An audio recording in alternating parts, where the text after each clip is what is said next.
It was released earlier today. It says that in 2022, at least 435 tons of gold were smuggled out of Africa. 435 tons. That's more than 1 ton of gold every day. Dubai has been exploiting Africa's gold. But who's behind this masterminded heist? If you think it's just one nation, you're mistaken.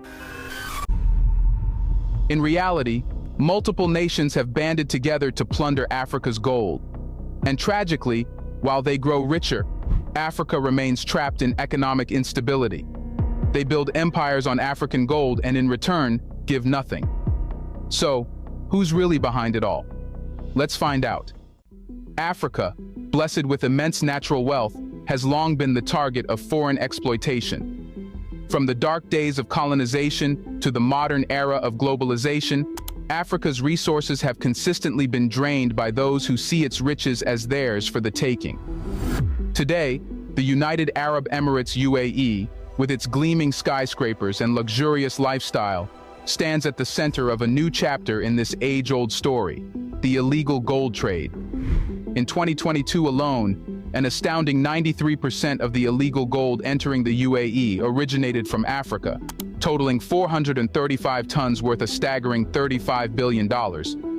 This wealth, representing 40% of Africa's total gold production and 12% of the world's, is being taken off with ruthless efficiency.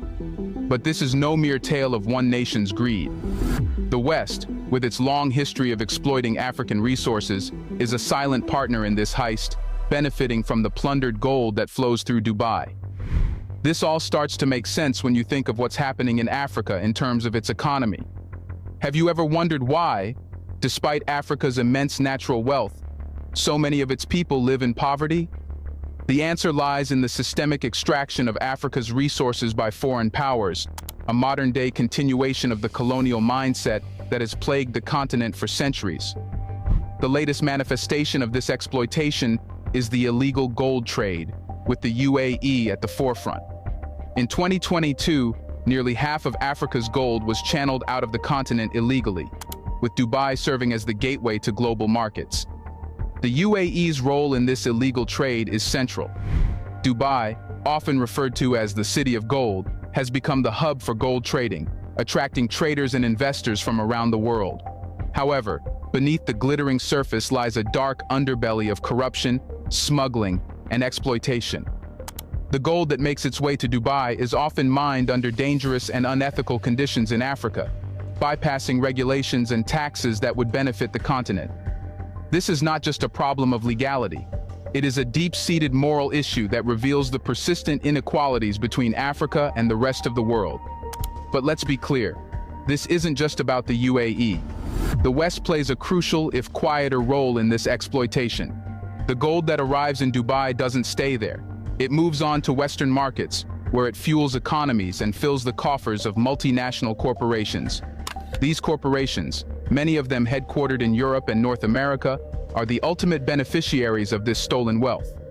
They purchase the gold, often with little regard for its origins, and sell it at a significant profit.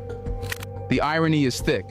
Countries that claim to champion human rights and transparency are complicit in a system that exploits Africa's resources and people. The process is insidiously simple. Gold is mined in Africa, often in small artisanal operations. Instead of being processed and sold legally, much of it is smuggled out, avoiding taxes and regulations. The gold passes through various hands, often ending up in Dubai, where lax regulations make it easy to clean the gold and sell it on the global market. The profits are enormous, but Africa sees none of it. Instead, the continent is left with environmental destruction, social disintegration, and the economic impoverishment that accompanies this illegal trade. All in all, if Africa isn't reaping the benefits of its gold, then who is?